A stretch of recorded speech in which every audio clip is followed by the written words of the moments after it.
All right, we hot. All right, what's good? What's good, everybody? So we back in the game.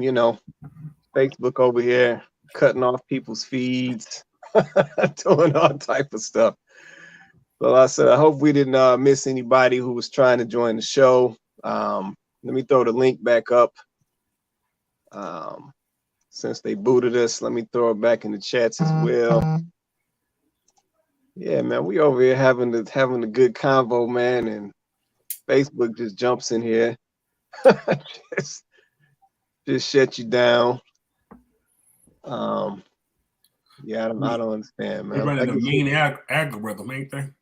yeah, man, that thing, man, just pick up anything, man, any type of audio, any type of video in your conversation, it just shoop, just pick it up, shut you down. It, yeah, man, it's crazy. All right, but yeah, so I got the link and all of the chat feeds. I got it up on the screen as well. So like I said, tonight we're talking drugs and alcohol tearing us apart. Just talking about drug use and alcohol use in the family. How it's affecting the family, how it is affecting the relationships with that person who has the addiction within the family. That's just something that we're just not always quick to talk about. But I want to circle back to something you were mentioning, Chloe, when you talked about the addiction and the piece Spirit. that the addiction is a spirit. Can Yeah. you touch that part again? Because I think a lot of people need to understand that.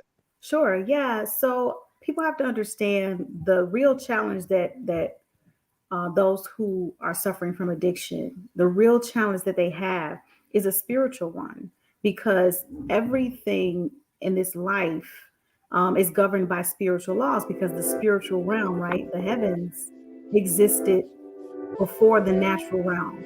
He created the heavens first, right? So spiritually, everything happens first and then it manifests naturally. So addiction is a spirit. It is a spirit. That's why it takes over your thought processes, it takes over your body. It basically takes control of you because it is a living thing. It is a spirit. It has a mind of its own, right? So while you may be thinking, I don't want to do drugs, I don't want to do drugs, I don't want to drink today, eventually that spirit is going to take control of your desires, because it has a mind of its own. And when you come into agreement, like C Prince said earlier, and you guys might have missed it because I think the video got cut at that point, but C Prince was making these really good points about how people, it's a choice. It's a choice when people decide to try drugs or decide to try alcohol or whatever it may be. Just like you made that choice to decide to try it, you have to then make a choice to denounce whatever that is. Denounce the drugs, denounce the alcohol. You have to put it away. Because when you allow addiction into your life, basically when you tried that first hit or whatever turned you on to it and you got hooked, because what you did is you opened the door to it. By choosing it and even trying it, you opened the door to it. And basically you made an agreement. You shook hands with the spirit of addiction. You made an agreement and you said, I like the way this feels. Come on into my life, right? Once you do that, now that spirit has the legal right, according to spiritual laws, he has the legal right now to possess you and influence you, right? He has the right now because you invited him in. So we have to be very careful the things that we take on and the things that we allow into our lives, because with any covenant, regardless if it's a marriage covenant or it's a different type of contract or covenant, when you get into that thing, it's hard to get out of it. And addiction is no different. It is a agreement, it is a covenant that you make with this spirit. And now you have to divorce it, you have to cancel it, and you have to renounce it. And it's really, don't realize that it's a spiritual thing as well. So a lot of times, if that part is not addressed, it's even harder, because that's the part they struggle with. They struggle with the part of renouncing and denouncing whatever it is. They struggle with that part. You have to basically say, I am done with this. Then once they really are genuinely ready to let it go, then you can enter into their lives with your help and with your support. But like Prince said, until they are ready to change, until they are really ready to put it down, there is nothing that you can do for them but pray for them, because there is nothing else that you can do for them. I just recognize that. And I would ask anybody that wants to know more about the spiritual implications of what coming into agreement with these types of spirits means. If that's something that you guys would like me to go in depth about, we can do that on my show, and we can have that conversation, because there's a lot of layers to things like addiction, and there is definitely a spiritual element.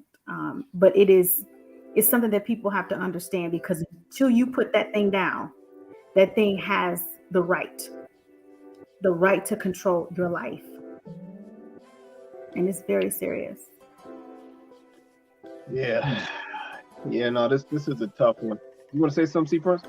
Yeah, I tell everybody that we look at the addictions that are harmful, but people really don't realize that when most people are born in this world, they're born with addiction already. It depends on what addiction you choose. Is it being successful and all that? But we always look at the bad addictions. You know what I'm saying? Everybody is born with an addiction. You know what I'm saying? And it's just the fact of the matter that drugs and alcohol are the worst of the addictions. You know what I'm saying? You got sexual addiction and all that. I'm gonna stick to the topic, but people need to understand that when you are born, you're going to be addicted to something. As kids, we're addicted to candies and stuff like that, cartoons, simple things. But as we get older, our addictions change, and then it turns bad or good addictions, and we don't look at it as such, because so we got to realize that even though a person that is addicted to drugs and alcohol might clean, they're never away from that addiction, because that addiction will always be a part of their lives. It's just how they control that addiction. When a lot of people understand that just because they're clean today, that don't mean they're going to be clean tomorrow, next year, 10 years down the road, because that addiction, it just takes one thing to set them back. You know what I'm saying? Because that's what it is. Addiction is what it is. It's an illness. Once it's exposed, you can never get rid of it. It's almost like a cancer. You can't get rid of it. You could treat it, but it's how you treat it that prevents it from coming back. That's all. Right. They say, how they call it, they say recovery, right? So that means you're not cured, you're just in recovery. Active recovery. Right. And you spend the rest of your life, no matter how long it's been since you last had that thing, you still spend the rest of your life in recovery, right? Because they say once you've been an addict, you're just an addict. Temptation will always be there for you, right? Because of your experience, because like he said, it got to a point for you where you couldn't control your impulses, then it became an addiction. It grew, right? So now you will always be an addict. You just be in recovery, so to speak. But the temptation will always be there. And he's right. Like, we're talking specifically about drugs and alcohol, but there are so many different types of addictions that people have. Anything, everything.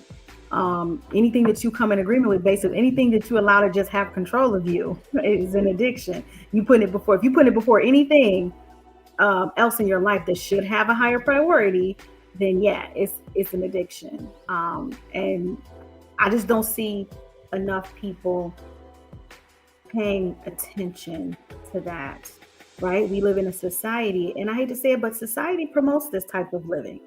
They promote to get as much as you can of whatever you YOLO, right? You only live once. Right. So you gotta get as much as you can, get as much money, get as much fame, get as much success, have as many women as you can have, get the biggest house you can, the nicest car you can. Everything is about excess, how much, get as much as you can. And they tell you that you got to do whatever you need to do to get these things. Literally, that's what they tell you. Like, you do whatever you got to do to get these things. Work hard, work harder. Like they're always pushing this narrative, and it's unhealthy. It's unhealthy for you to put anything in that level of priority. It just happens that drugs and alcohol are just seen to be more toxic. But at the same time, and they're physical, so to speak. But at the same time, all of this stuff is bad. And this is the feel good culture.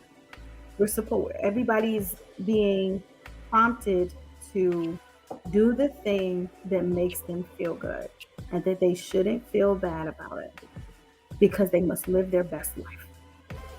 Yeah, That's literally what we're told. So can you really blame somebody for saying, if I'm not hurting nobody else, which they convince themselves that they're not, if I'm not hurting anybody else, then why can't I do this thing? Right? It's my life. Yeah, listen, we got a couple of viewers.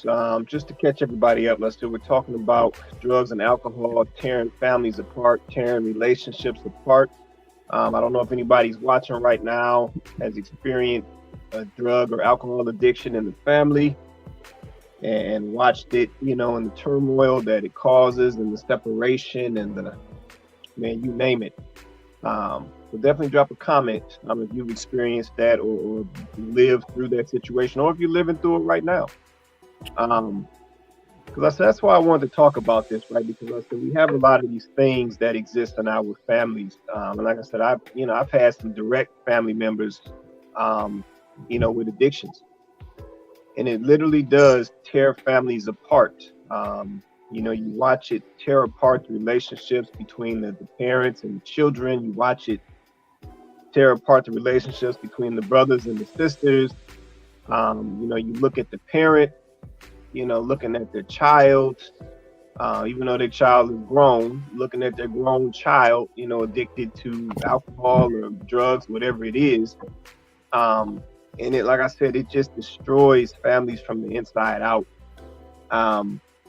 And then two, I also wonder how many of our families, and I'm speaking, the Black family structure, how many of our families, I wonder, have some type of drug or alcohol addiction present.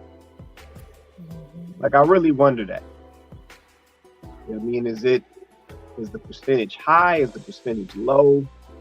But I'm curious. Because I said, even me, I've seen so much just in my family. I just wonder what that actually looks like. Because I said, once again, nobody ever talks about this stuff. Yeah, they just live with it, but they never talk about it. So it's like you really don't have a clear picture of how much of this is going on. How much of this is tearing us apart, and we don't even know. Yeah, no, I'm not gonna front, Lester. This was a serious one for me, because I'm literally watching something right now, and I'm just like, how do you help a person? But Steve Prince, you made a great point, and until that person is ready to move forward, your options of how much helping you can do are limited. If it literally starts at that person making a decision and saying, you know what, I'm done with this. I got to get my situation together. Then at that point, things can move forward. Right. Yeah, but until then, nothing really moves. Yep, talking, trying to coach, trying to advise, to your point, that stuff just kind of gets thrown out the door until that person actually makes a concrete decision and put some actions behind it, some actual forward moving action. But it's hard.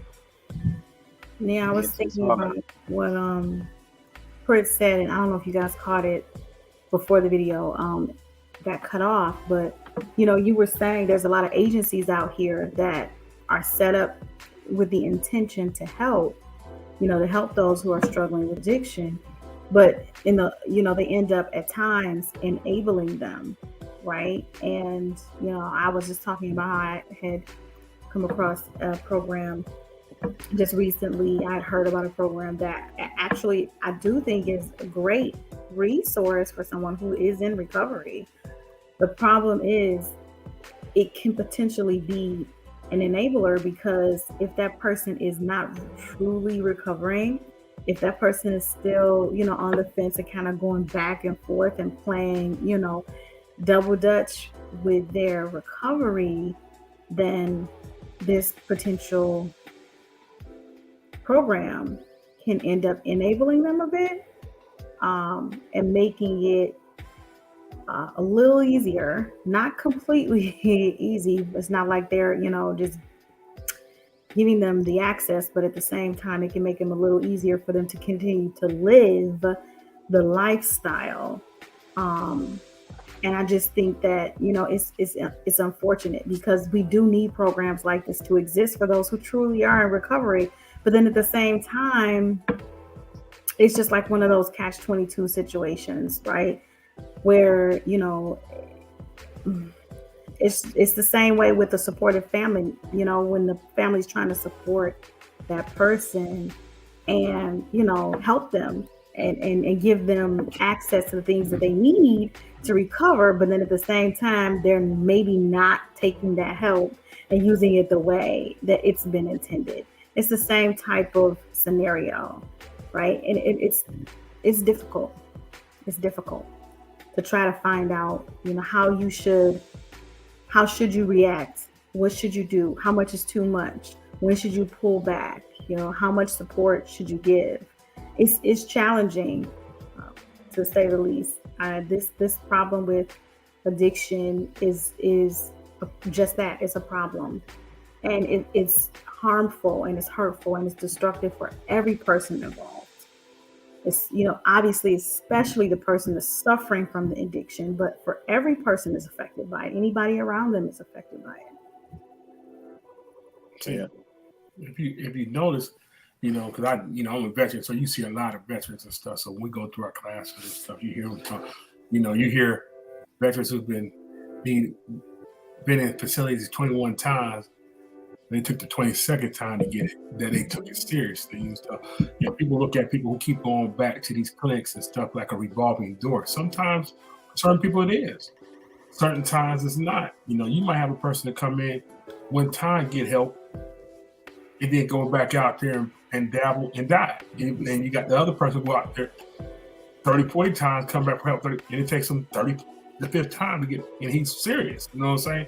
So a lot of people understand this is one of the most trickiest problems that we have in this country, is how to handle drug and alcohol addiction, because there's really no set path. Everybody think they got the step programs and all that, and these are supposed to be all this, and you got to handle your addiction the way you need to handle it. You know what I'm saying? I tell everybody, addiction is not a set plan to get off it. It's how you get off of it works.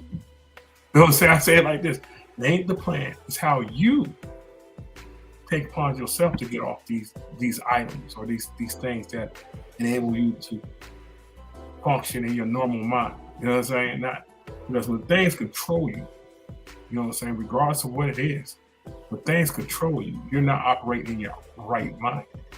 And, right. And that's what people gotta understand. They look at these people as like a waste of space, time, and effort. And we're sinking millions of dollars into these people. They're not getting help. They're not getting no better. But yet and still, if you look at statistics, it's never a problem when it's contained in a certain communities. It only becomes a problem when it leaves the community. You know what I'm saying? So you gotta think about it. Should you focus on it when it first start in the communities that you feel underprivileged and stuff? That's where the problems start. Because guess what?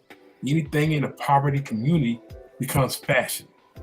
A lot of people understand that fashion is made from the poor, not from the rich. The rich just put their name on it and said it's theirs. That's it. So, party, drugs, and all that came from the poverty. You know what I'm saying? That everybody like, oh, the poverty. Nah, all these things that you see came from the poor. And when it was in their environments, there's a right to exploit them for the money and laws of can't change in them areas. But when it seeps out, it becomes a national disaster, national tragedy, and all this stuff. So we got to look how we approach these things, these drugs and alcohol situations better.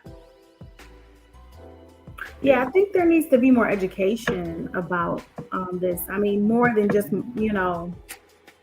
what's the one that used to come into the schools and it used to be like, no drug. Was it McGraw? Just say no. Right. Who was it? It wasn't McGruff. Reagan. It wasn't McGruff. No, I think McGruff was the like crime. Crime. Like That's what dog. he was. Okay. Boom. Y'all taking me back. Yeah, so it was, but yeah, no, just ain't no, right? Like, I mean more than that. Like there needs to be more education earlier on, I think, about the pitfalls of it. And not some old, cookie cutter, no, people need to see what addiction really looks like. That video that you played in the beginning that got us shut down, the Washington Post video, maybe you can put the link in the feed so people can see it. I'm gonna tell y'all an interesting story about that after we get through this, but go ahead. Yeah, but that particular video, that woman was saying, like, that's what addiction really looks like, though. That's what it really looks like. People need to understand what it looks like as well. Sometimes it does look like, Ray on the block that, he destitute. But sometimes addiction looks like a person can have a car, they can have a job, they can have, be somewhat living a life. When you see them, they always clean. Like, but that's still addiction, right? Because that addiction controls their life. So the only thing they can do is go to that job, but they know they need to go to their job though, because that's how they can keep funding their addiction. So they're going to go to work. They're going to go to work because if they don't, they're not going to be able to feed their addiction. So addiction has many different faces, and there needs to be more education on what addiction look like. There's a lot of people in the suburbs, in nice homes with 2-car garages that's living up in their house, cracked out, or heroin or meth or whatever it is, whatever their choice is. But you wouldn't know that because that's not in your mind what you equate as someone who is addicted. But it takes on different forms. And we need to be more educated, and we need to have these conversations. That's why I'm glad you did the show. This may not be a show that a lot of people think is important to watch, but actually it is, because we're few and far between. If you go across all Black people, it's few and far between to find a family where addiction hasn't been in that family in some way. Right. In some way. It's few and far between. And that just goes to show you that we need to be having these conversations, because how do we get past this? What do we do? What are the solutions that we put in place? I'm not just talking about defense, but offensively. What do we do before we even get ourselves in that situation? And I think that, I know this might sound like a cookie cutter response, but I do really think that people need to be educated on the ramifications of what addiction is and what it does to your body, what it does to you mentally, emotionally, how it affects the people around you, the costs, financial, all of that. I think people need real facts, about what this does and what you are embarking on when you come in agreement with this. It is a lifelong struggle. And I think people need to understand the choice that they are making when they say, oh, I'm just going to try some weed. Oh, I'm just going to try. I'm going to try it. It's a very expensive, try.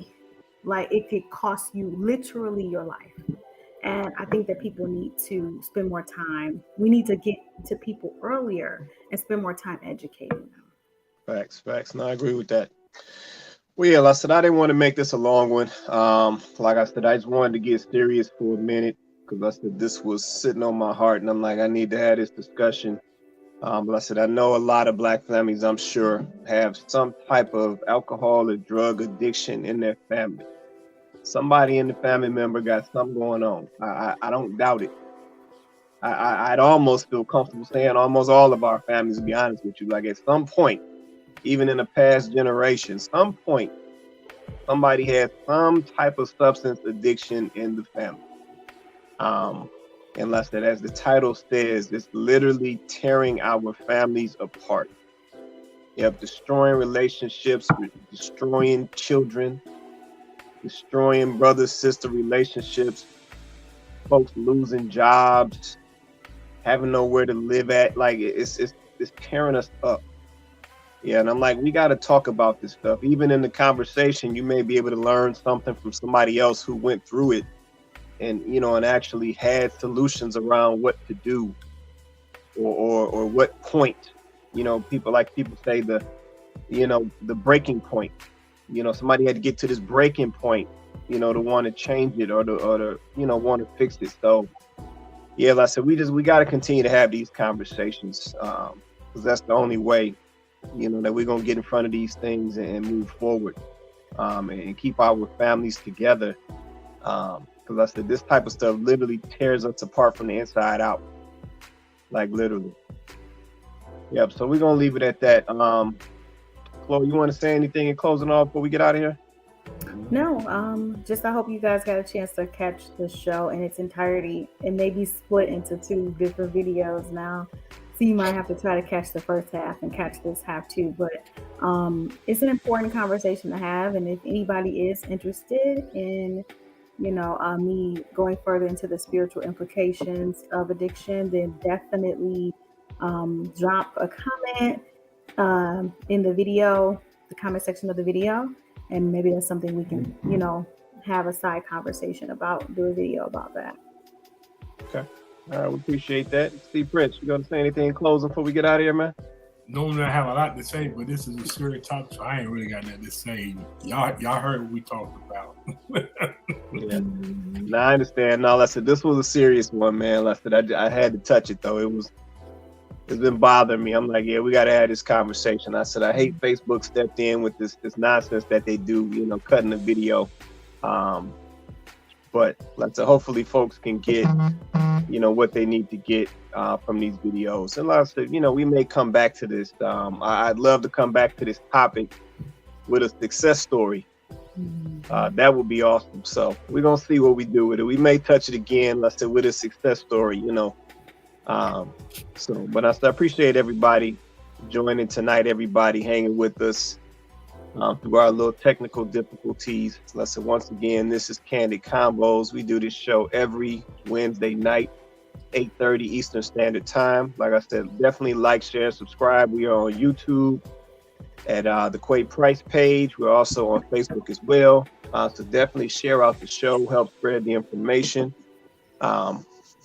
And yeah, like I said, with that being said, like I said, once again, every Wednesday night. With that being said, everybody have an awesome night, and we will catch you guys next Wednesday.